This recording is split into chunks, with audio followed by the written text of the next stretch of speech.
Good morning, everyone. It's 10 a.m. and I'd like to call to order the meeting of the Board of Directors on Friday, April 26, 2024. Please note this meeting is being recorded. Thank you to everyone joining us today in person and through our audio option. Madam Secretary, would you please call the roll? Thank you, and good morning, everyone. Starting with Director Conroy. Absent Director Dorsey. Present. Cardio. Present. Cabarino. Present. Giudice. Here. Roscoe. Here. Hernandez. Here. Maston. Here. Moulton Peters. Sapper. Carr. Bordoni. Here. Safai. Absent. Snyder. Here. Stephanie. Present. Terrio. Here. Here. Here. Second Vice President Rabbit. Here. First Vice President Hill. Here. And President Cochran. Here. You have a quorum. Thank you. I'd like to remind my colleagues to press the button on your microphone when speaking. If you see the red lights on, your microphone is live. When we open up for director's discussion, please raise your hand and the secretary or I will call on you accordingly. If we miss your raised hand, please speak up. We've got Conroy. Following any discussion, we will take the appropriate vote. Please follow along by referring to the page number located at the bottom right-hand corner of your meeting packet. Director Engardio, would you lead us in pledge of allegiance, please? Pledge allegiance to the flag of the United States of America and to the republic for which it stands, one nation, under God, indivisible, with liberty and justice for all. And we have the butter and Thank you, Director Engardio. Madam Secretary, please continue with the next item on the agenda. Thank you. We're moving on to item number 4 on the agenda, which is public comment for any and all items on today's agendas. Please make sure we either have a speaker's card or if you already let Justine know in a minute. I think Justine will need to poll again because once the meeting started, a bunch of people jumped onto our online option. So when we switch over to the online comment, she'll need to poll. Okay. But we have Mr. Rohde with us. Welcome back, Mr. Rohde. If you could join us at the end of the table.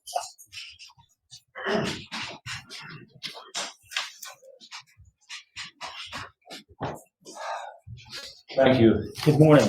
My name is Dave Rohde. I'm the San Francisco Policy Co-Chair of the Climate Reality Project. Let's talk about hope. Nobel Prize winner Boris Pasternak once said, "To hope and to act, these are the duties when facing a crisis. And remember, you must never, under any circumstances, despair."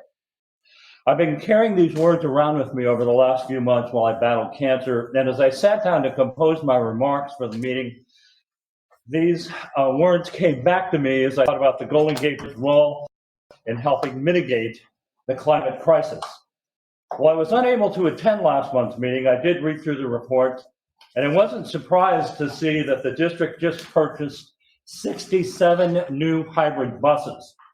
My first reaction was to be sarcastic and to say, this is an excellent move if it were 2010 and not 2024. But obviously, the 25% emissions reduction that these buses will achieve is progress. I hope this means that you'll work even harder at making sure that the next purchase is for electric buses. I hope that your new strategic plan initiative sets a goal and timeline for an all-electric bus fleet. I applaud the work that went into the drafting of that initiative. Among the first 15 items of your strategic plan, which relate to customer service improvements, all of them underscore the district's commitment to getting more people out of their cars and onto buses and ferries. That alone is a climate victory worth celebrating. And I particularly appreciate the items with A ratings under the Sustainability and Climate Responsibility section, calling for an environmentally sustainable business model, green transportation options for bridge, bus, and ferry operations, reducing waste, employee involvement in the district's sustainability goals, and achieving savings and earning revenue from clean energy generation. I love that last line a great deal because you're recognizing what has been proven over and over again, that the move to public transit saves money. CARB just reported that transit agencies in California are expected to save $1.5 billion in maintenance, fuel, and other costs by 2050. But if my hopes are to hinge on the strategic plan initiative, I must implore you to keep working on them. An annual review just isn't good enough. These initiatives, particularly those that include climate goals, need to be reviewed monthly. They need to inform every decision that the board takes, and we need to see updates at every single board meeting. Your engineers did a wonderful job of providing monthly progress reports on the suicide prevention barrier. Please make it someone's job to provide monthly updates on your strategic plan initiatives. Our hope for the future rests in your hands. Thank you for listening. Thank you, David. Thank you. We're going to turn over to Justine. Justine, I'm going to turn things over to you because I know you need to pull the public line again. Thank you so much. If you've joined and you'd like to speak this morning at the board meeting, please give me your name and I'll add you to the speaker queue. Please use ** to unmute yourself and let me know. Again, if you'd like to speak this morning, please use ** to unmute yourself and let me know. I'm not hearing anybody. Thank you. Thank you. Thank you, David, for your comments. Dennis, do you have anything? Certainly. It's great to see Mr. Rohde here again. Welcome back. It's great to see you and great to hear your reminders to keep us on the straight and narrow. With respect to the purchase of 67 hybrid buses you referred to, that was about a half a decade ago. It wasn't in the last year. And they're a great asset to our fleet. We acknowledge that it's an incremental step to get us where we want to be. Our next purchase of buses will be a much, much smaller purchase, but they will all be electric. It's basically a handful of buses, and we'll make sure we notify you when that board meeting occurs. Also, with respect to your comments on the strategic plan, they're very welcome. It would be inappropriate for them to acknowledge the kudos to Director Theriault, who chaired that effort, as well as his colleagues who have worked very, very hard to assemble the items that you referenced. If you have any comments on that, please submit them if you could within the next week, because we would like to bring an item to this board at a future meeting to formally adopt that plan so that we can start working on it and start tracking it. And that concludes my response. Thank you, Mr. President. Thank you, Dennis. Let's move on then to our consent agenda or calendar.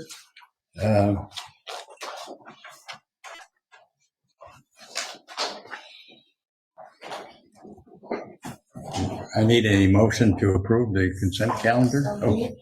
So moved by first and second. We'll take a voice vote on this. Or are there any comments by anyone first? Then all those in favor say aye. Aye. Opposed? Hearing none, so carried. Let the record show. Moving on to item number 6A. Mr. Manager, would you, it's yours. Thank you, President Cochran, members of the board. My written report is before you, and I will go through a couple items, but I'll take them out of order because first I would like to discuss our Employee of the Month, plus for two reasons. One, he's a spectacular individual, but also because that way he doesn't have to sit and listen to the drudgery of the other items in my report. The Employee of the Month is nominated by a committee of employees, not by management. And this month, the committee nominates Transportation Field Supervisor Douglas Mitchner. And Mr. Mitchner provides outstanding customer service to internal and external customers.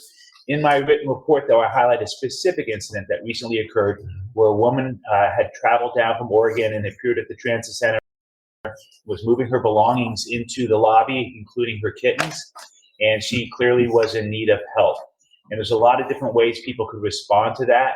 Mr. Mitchner responded as a true human being. In addition to aligning her with services, he offered her a warm meal. So he goes about his day being just a fabulous person. He's well regarded by all his colleagues internally and by all the customers that have the pleasure of interacting with him. But I just want to draw your attention. My written report has lots of words, but it's a special human being that takes that action to help someone navigate the challenges they have in their life in a way that treats them as a human being.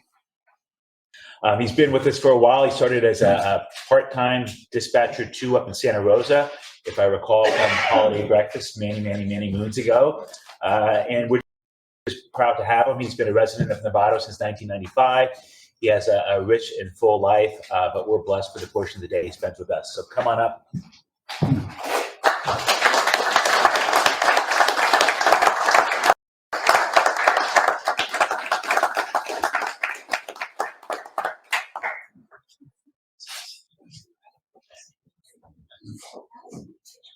We'll give you this to hold. We'll take photos and we'll let you speak.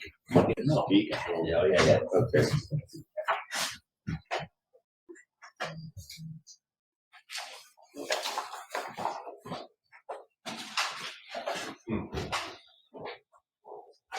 One second. Got the film on the camera. That's what we do, Paula. Back to the phone, good old phone. Sure, I guess. Members of the board, good to see you. Dennis, thank you. I love working at the bridge. I'm not saying it was a life goal, but once I got here, it became a life goal. This is my best job I've ever had. It's been, I always said it's my best last job, because this was it. This is where I like to be. The district gives me the opportunity to go out and help people. That's something I like to do. It isn't an individual thing. It is a team, and we have a great team over in bus. We have great dispatchers. We have great drivers. We have other great supervisors, great management. You don't get to, without support, you kind of can flounder. And always having that support has allowed all of us to be better and to do well, particularly in the community. And with the bridge being what the bridge is, everybody knows the bridge. It gives a conversation piece and the ability to connect with people. So I feel very grateful and honored for this, and do thank all of you for your time.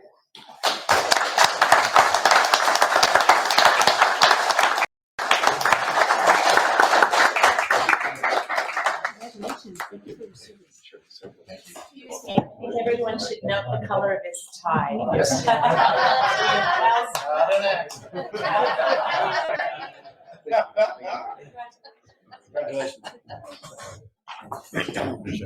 Yeah, thank you very much. There's a couple items I'd like to highlight. Since we last met last Friday at 3 p.m. at our Sausalito Ferry Landing during a routine inspection, one of our staff noticed a crack in one of the steel piles. So we immediately suspended service and took appropriate actions. Upon seeing the crack at 3 p.m., we suspended all ferry service from Sausalito. We immediately established bus service to replicate the Sausalito ferry service, taking passengers between the Sausalito Ferry Landing and the San Francisco Ferry Terminal. We pushed out information regarding the change, that it would be a bus, not a ferry boat, to our customers and to us. We started to mobilize resources to evaluate the extent of the damage and to design a repair and to implement that repair. So this all started at Friday at 3 p.m. And it was necessary to close service just in abundance of caution to make sure public staff wasn't hurt or that the damage didn't grow. On Saturday morning, the next morning at 9:30 a.m., a crane barge from Powers Engineering Construction arrived at the Sausalito Ferry Landing. We had staff on site from our engineering department and our ferry division, as well as an outside consulting engineer that specializes in maritime facilities. The firm is called Moffitt & Nichol. There is a crack. It's in the splash zone. The splash zone is the area that under high tides you can't see and low tides you can see. So they had to wait for low tide to assess the crack, to clean it, and to see what they had. The next morning, the contractor on Sunday during low tide ground out the crack and welded the crack. The repair also calls for steel bars to be welded across the crack to provide additional stiffeners. They plan on doing that on Monday. When you're on the water, some of you may know when there's high winds, there's lots of waves and splashing, which is not conducive to welding. So the bars were not welded on until Tuesday it was completed. Meanwhile, the repair includes fabricating a steel strut that will span across between this pile and another pile to brace it. The steel strut, working drawings were approved on Tuesday. The material was procured and fabrication of the steel strut started on Wednesday in a fabrication shop in Oakley, California. The steel strut will be attached to the piles with steel tabs and then a connection that has a pin and bushings. The pin has to be quite strong, so it's specialized metal. That pin should be delivered today. If all the materials come together, the contractor will remobilize the crane barge this weekend, tomorrow. The crane barge is out there for a couple days. Once they concluded on-site work, they would move the crane barge so it wouldn't interfere with the views from Sausalito, also so that the equipment could be productive for the contractor, but it should return this weekend. Probably sometime next week, we'll resume ferry service. The exact date is up in the air. We are doing work in the water. When you're doing construction, things can happen. But I want to acknowledge our ferry staff, our engineering department, Hars Engineering Construction, and Moffitt and Nickel. We had an issue, everyone jumped on it, and work was progressing. So the minute we can restore service, we will, and we'll notify all of our customers that while they've been on a bus getting from point in Sausalito to a point in San Francisco, they'll have the boat again. Since we last met, there was a tragic accident at the Francis Scott Key Bridge in Baltimore Harbor.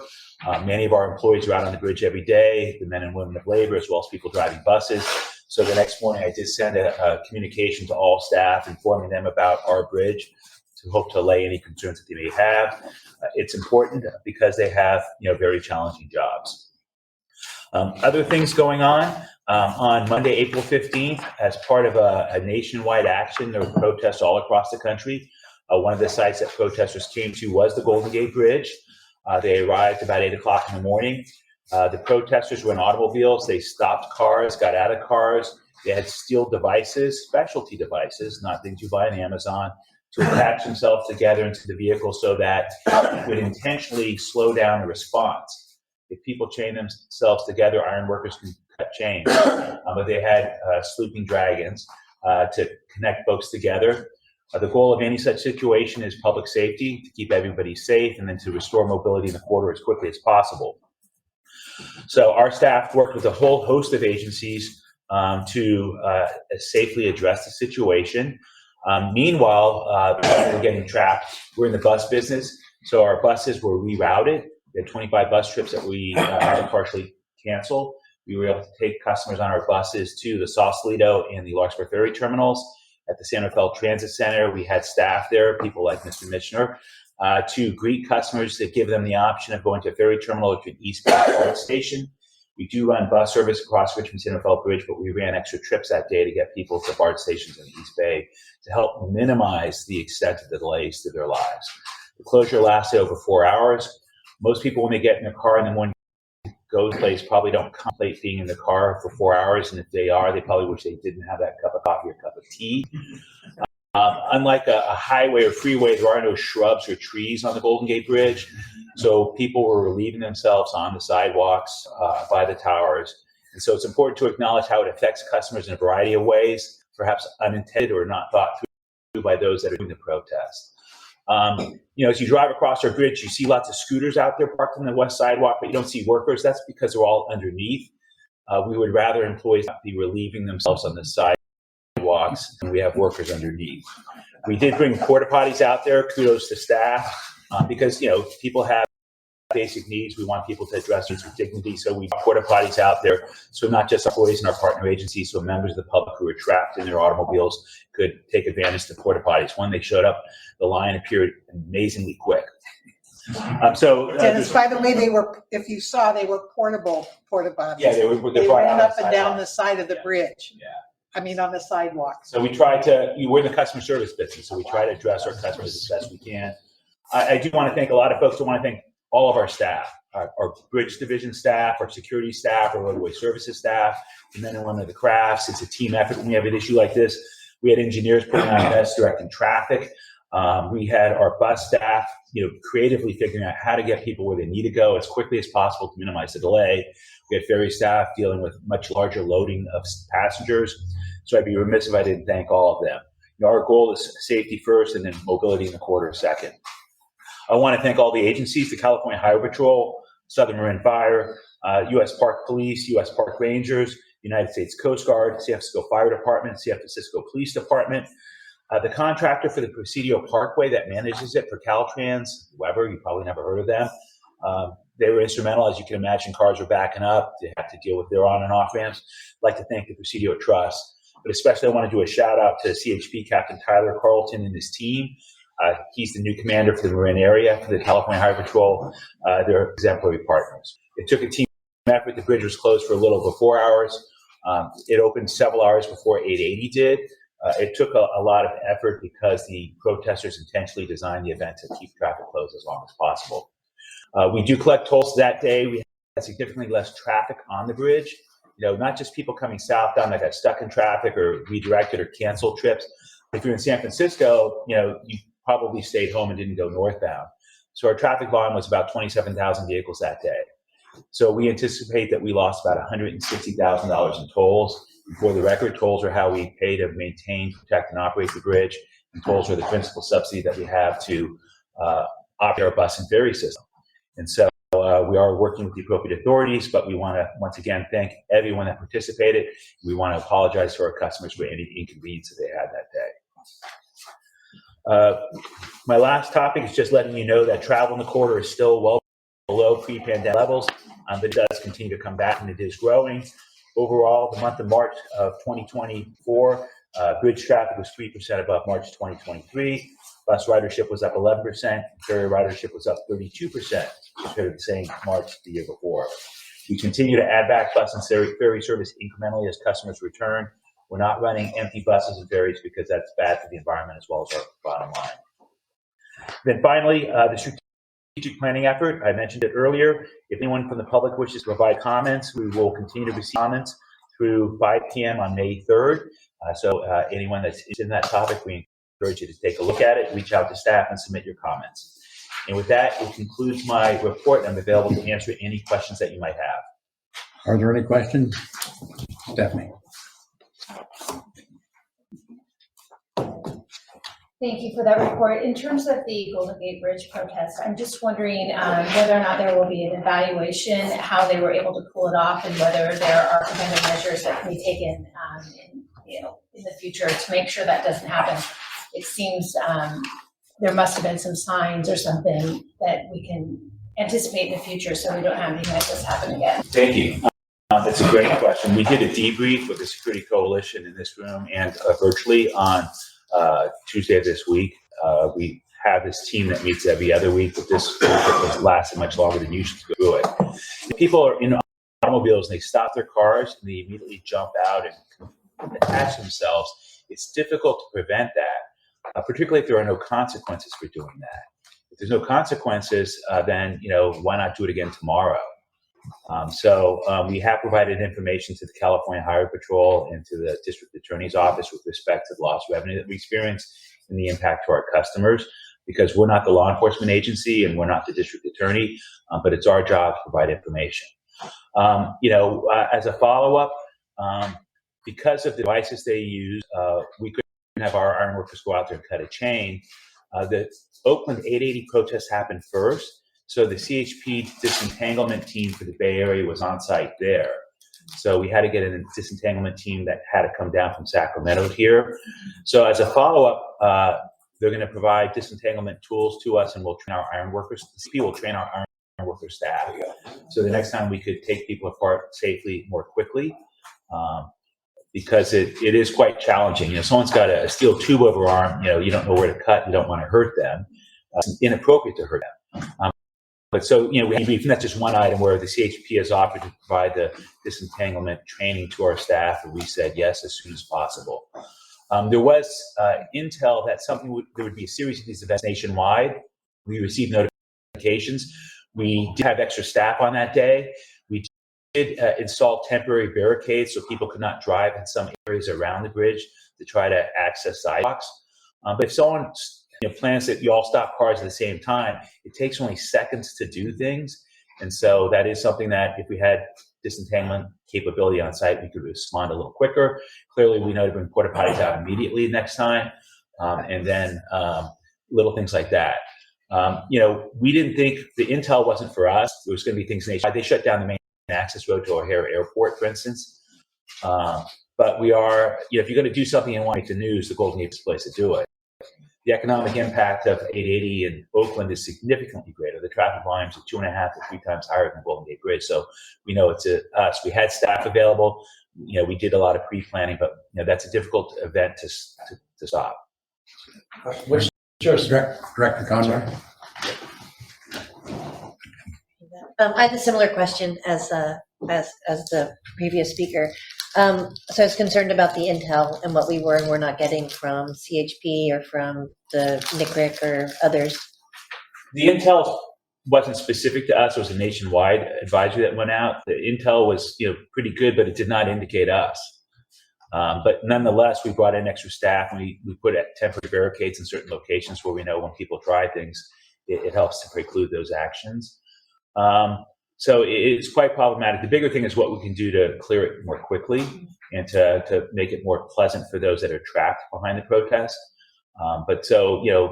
The debrief was quite lengthy and quite detailed, and there's a lot of things that we'll be following up on. But the intel side, the CHP is a fabulous partner. The Department of Homeland Security was at the debrief. They are regularly at our Security Coalition meetings every other week. So we have access to intel, but sometimes intel is not perfect. And then a follow-up question is, are we considering any suggestions to the state legislature or whatever we would need to do for more significant fines? So it's really not in your best interest to continue to use the Golden Gate Bridge for protests?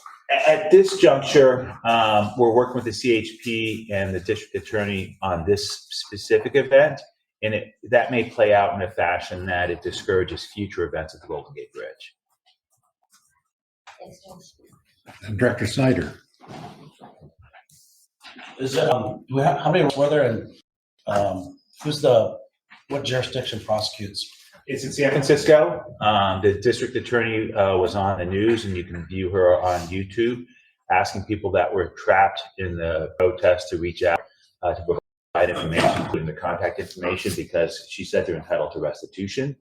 When there was the Bay Bridge protest, the judge reduced the penalty, so it's basically some community service for the protesters. If they don't do it again in 3 months, then that's all there is. But one individual did seek restitution, and so they had to provide, for a plane ticket or something, about $1,000. So this time, the district attorney is reaching out to see if perhaps all the people that were impacted, if they need restitution, will be able to avail themselves of that. But it is San Francisco District Attorney and the Marin Office of California Highway Patrol that is involved in this incident from a law enforcement and prosecutorial perspective. Can we be one of those folks that ask for restitution? We provided information to them on the lost toll revenue, and they seemed interested in it, and they did ask some follow-up, and we provided to them follow-up information with respect to traffic volumes on that day and several other days. Okay, Director Fairhill. My own instincts are a little contrary to those of many on the board, I'm sure. But this is a highly divisive matter throughout this country, throughout the world. And I would just encourage us not to overplay our hand on this, to recognize that there is legitimacy in protest, and some respect is due to those concerns. Thank you. If I may, we do acknowledge people's First Amendment rights, and we facilitate it. We commonly have expressive activities here at the Golden Gate Bridge. This body has adopted an ordinance that put forth the rules, and those rules strike a balance between people's First Amendment rights and public safety. And so people protest here regularly. They get lots of media attention, but a protest that's on the roadway does endanger the public. And so it is something that we believe strongly to be inappropriate, but we're not a decider on what is the appropriate action to take place. Our duty is merely to provide information. And so we have done that, and I copied all of you on the correspondence that I sent to the California Highway Patrol and to the San Francisco District Attorney. Okay. Holly? Yeah, I want to thank you for that report. And I do think when we're talking about First Amendment rights, there is a difference between, a protest on the side of the bridge and people speaking their mind, whether we might agree with what they're saying or not, versus actually shutting down the bridge, stopping traffic, and keeping commuters from getting across.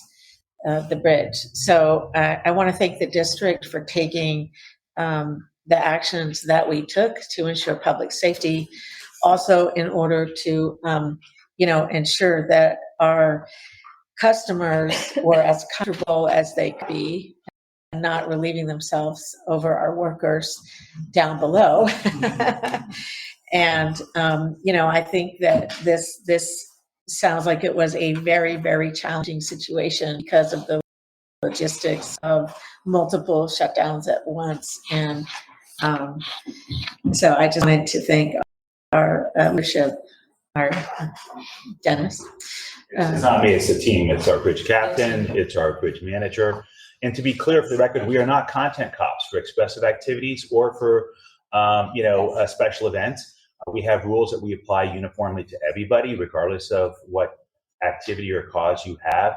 It's very important that we do not take any issue for any expressive activity or any activity that takes place at the bridge. Our job is to provide for mobility in the corridor and to accommodate people's First Amendment activities in a safe fashion. Yeah, that's actually where I was going, that any group that shut down the bridge would have been treated in the same manner. Right. And I think it's entirely. Okay, are there any other questions of Dennis? If not, Dennis, thank you for your report. We're going to move on to item 6B, which is our attorney's report. Kim, I'll turn things over to you. Thanks, President Cochran. Good morning, everyone. My written report's before you. I'm happy to provide any other information you might want. And I'm going to have 2 closed sessions. We'll try to keep them moving and quick. One for an existing litigation matter, as noted on the agenda, and another for some anticipated litigation. So I'm happy to take any questions. Any questions of Kim? If not, thanks, Kim. We'll look forward to your closed session. We'll move on to item 6C, which is a report of the chief engineer. As a reminder, the engineer report can be found in the Building and Operating Committee's meeting packet as agenda item number 6. And John Eberly is here to present the report. John, please proceed. Good morning, and thank you, President Cochran, members of the board. As is noted, the report is on the portal. I just wanted to highlight a few items for you. We completed the striping on the bridge, which was part of the paving project. So all the delineation is refreshed out there.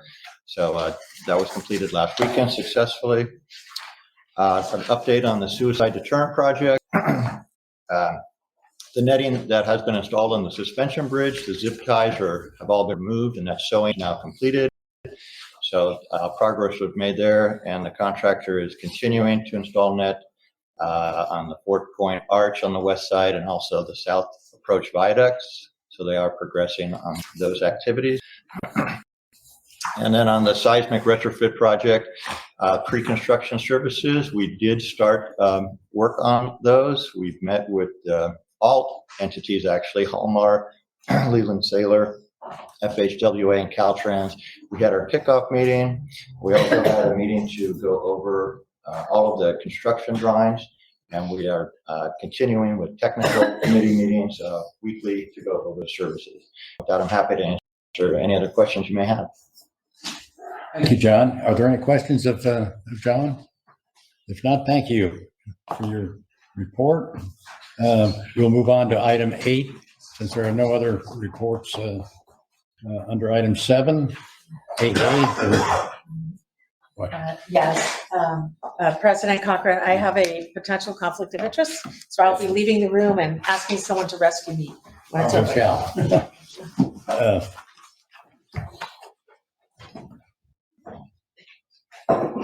We'll move on to the Building and Operating Committee report from yesterday. Chairman Garbarino, please begin your committee report to the board. Thank you, President Cochran.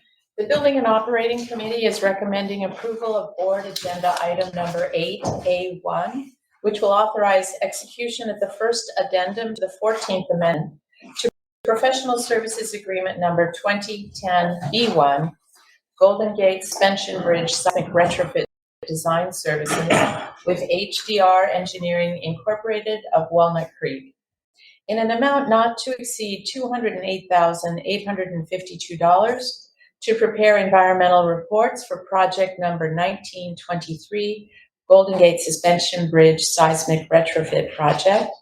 Authorize a $20,885 contingency amount for this first addendum and authorize a $229,737 increase to be funded with district reserves in the fiscal year 2023-2024 Bridge Division capital budget for project number 1923 to finance the cost of the first addendum and its contingency in concurrence with the Finance Auditing Committee and as detailed in the staff report, and I so move.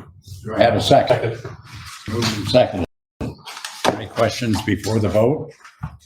No questions? All those in favor say aye. Aye. Those opposed say no. None. Thank you. The item is adopted. Chairman Gavin, please continue with your report. Thank you again, President Cochran.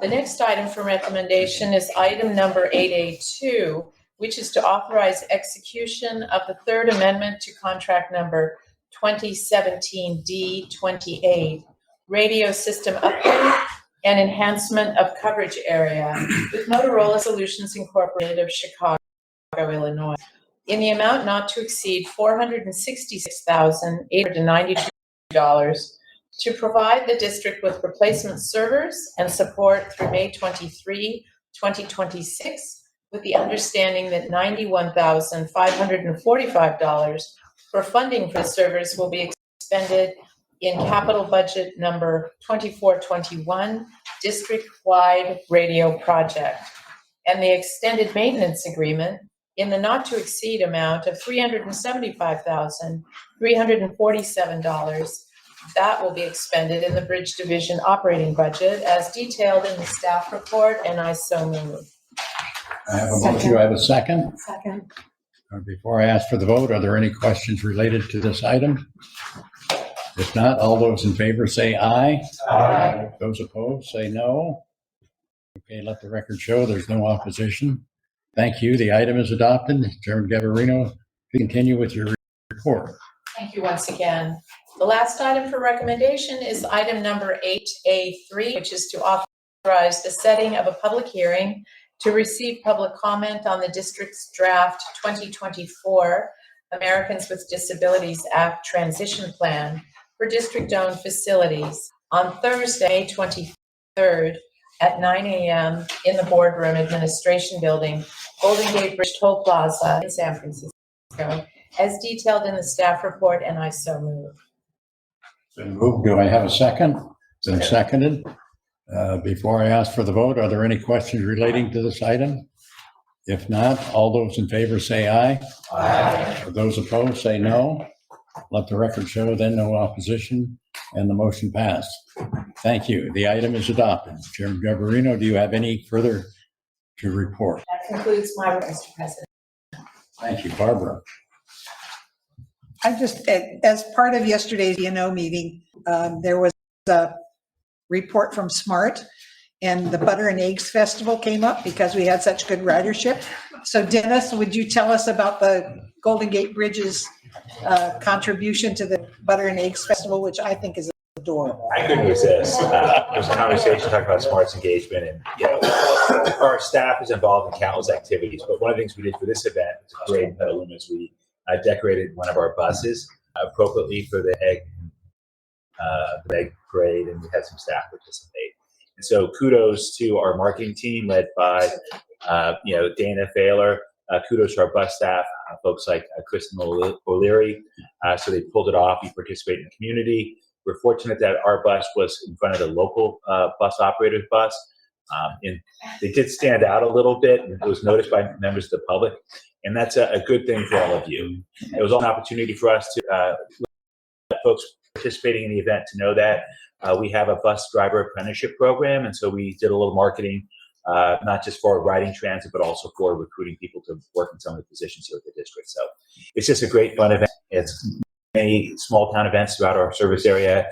And since it came up yesterday, I couldn't resist putting up a picture of the bus because it looks cute. Thank you, Barbara, for reminding us. And thank you, Director Gavarino. We'll move on to item 8B on the agenda, which is a report of yesterday's Finance and Auditing Committee. Chair Rabbit, would you please make your report?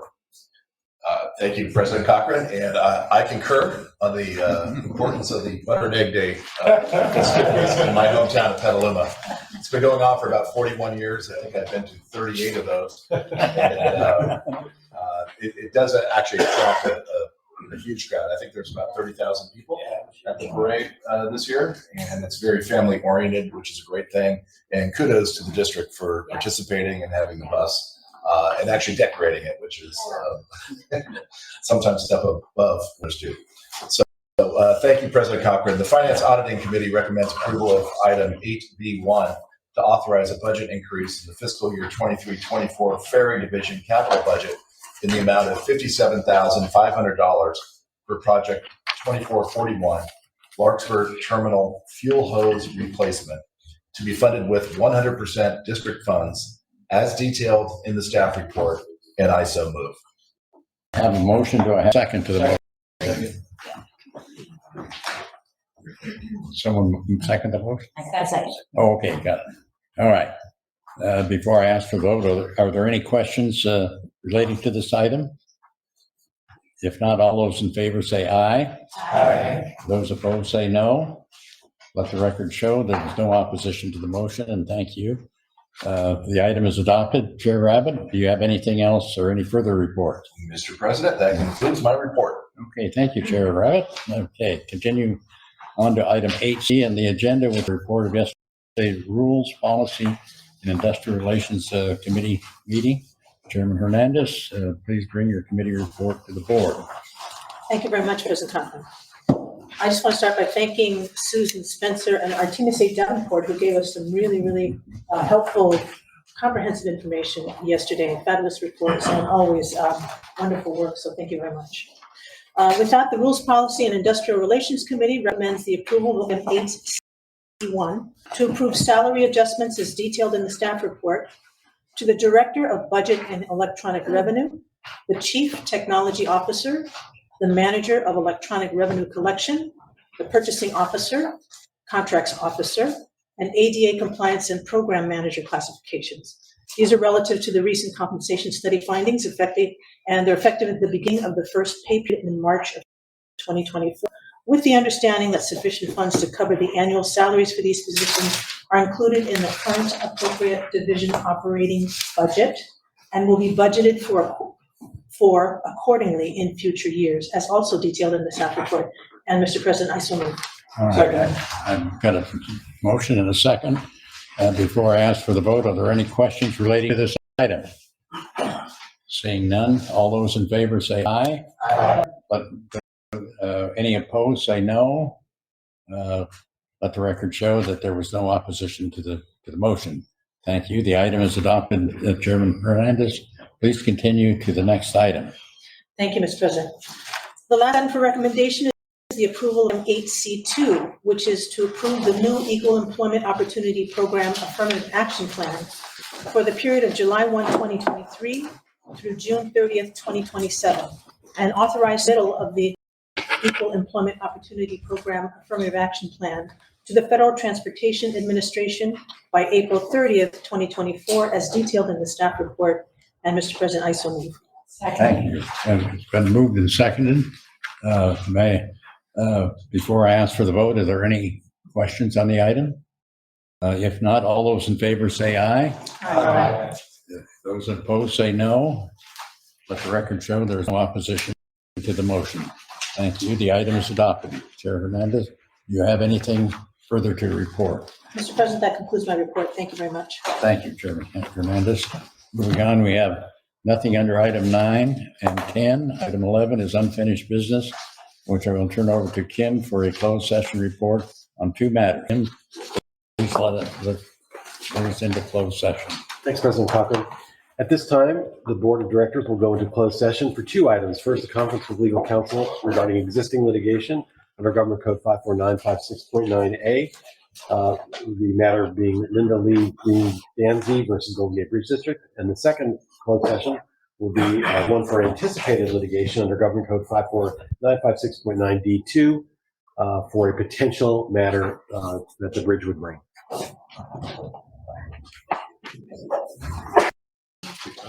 Okay, that's just a couple of things.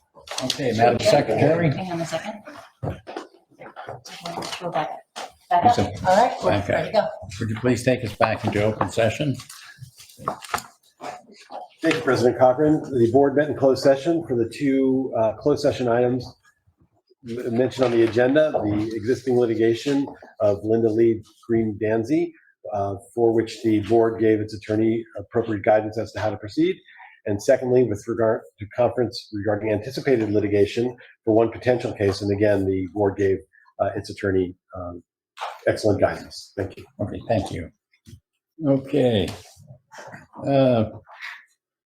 We're moving on to item 12A, which is a report on meetings and conferences attended by directors. And I will begin by giving a report, and then I'll pass it off to Chairman of GAPI after I'm done. Our visit started with Washington, D.C. in December 6th through 8th. We had a pre-visitation breakfast with our lobbyist, Paul Schlesinger. Those from the district who attend were General Manager Dennis Mulligan, Amaret Wong, our secretary, chairman of our GAPI, Chris Snyder, and myself, and our lobbyist, Paul Schlesinger. Our visitations were as follows. We started with Senator Butler's office and went to Congressman DeSalmer. We had breakfast with Congressman Mike Thompson. Second breakfast the same day with Congresswoman Nancy Pelosi. We loved them all. She really loved Chris, but I'll let him talk. We met with Senator Padilla's staff, met with Congressman Kevin Mullen, Congressman John Garamendi, Congressman Jared Huffman, and our Federal Highway Administration Office of Bridges and Structure, Joseph Hartman, Director. The object, of course, was to thank our representatives and DOT for their seismic safety money that they had presented us. And we also was asking Congressman Huffman for money for the San Rafael Transit Center as it moves ahead. We also were looking for some funds for the Toll Plaza gantry, and that concluded our Washington trip. Then on April 15th, before the bridge was closed, we got across it and then went to Sacramento and met with our California delegation. Started out with Assemblywoman, Majority Leader Celia Aguero Curry, and talked with her Chief of Staff and their Legislative Director. Met with Senator Bill Dobbs, Chief of Staff. Met with Mike McGuire's with his policy consultant. Met with Jim Woods, the Pro Tem, and Frank Porter, his Legislative Director, and met with Assemblyman Damon Conley. We had a brief meeting with Matt Haney in the lobby, kind of. We met with his legislative person, and we briefly met with Assemblywoman Bauer Kahn. Our message there was to tell them we had completed the fiscal suicide barrier. We traveled the 101 corridor and the need for $250 million to finish our seismic retrofit project, so as not to jeopardize the $400 million we received from the Federal Bridge Investment Program. Director Snyder, do you want to add anything to that? You did a great summary. I will say, all the trips have been really good. Our lobbyists, both in DC, Schlesinger, that guy is amazing, and you guys saw our lobbyist today from Platinum. So we have some really great representatives in DC and here. And we actually, in both cases, we had the reason we got to have breakfast with Pelosi for so long is we had a very similar incident as the bridge, where they actually had an embargo on her office. Some of the same folks were on the same issue, so we couldn't actually get in her office. So we had the opportunity to actually sit down with her. I think he gave us more time with her, so we had one-on-one with Speaker Emeritus for half an hour, and I got to sit next to her. She held my hand the whole time, squeezing it to make a point. It was like one of the best. I haven't washed his hands since.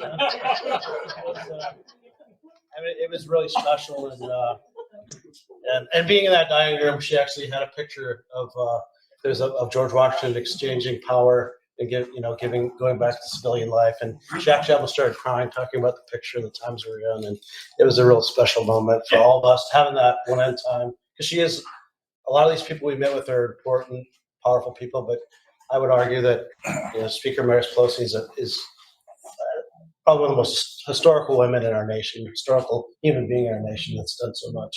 So it was a real special moment for myself, and I think all of us. Well, thank you. We arranged it because it was his birthday. Yeah, it was my birthday, so I was like, oh, they planned it all. We got the protesters there, so we could more. Are there any questions of any of us? I hope not. If not, Thank you all for doing that. I mean, I know it's like a wonderful, hard experience, but thank you. it's got to be done. Yeah. Okay. There's no action associated with item 12A. We'll move on. Item 13 is communication. If you would like to receive the communication, please stop at the district secretary's office. And that takes us to the end of the agenda. Do I have a motion to adjourn? Comment. Michael caught me by surprise in his comments. I remember in 1969 when I helped close the State 5 in Seattle when I was at the University of Washington. It's hard for me to speak, but at that time, I lost a number of friends in Vietnam. We couldn't stop that war.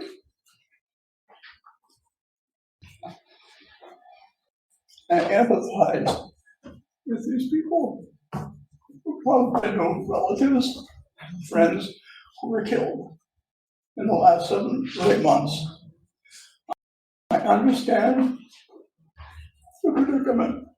It doesn't justify what they do. I would do exactly as we did. But only in America can we do something like that. So what we did, the Quran would be shot. So, Thank you, Bert. Now may I have a motion to adjourn this meeting? So moved in a second. Thank you, colleagues. Let us adjourn this meeting with a moment of silence for Gail Smith, mother of Chris Rogers.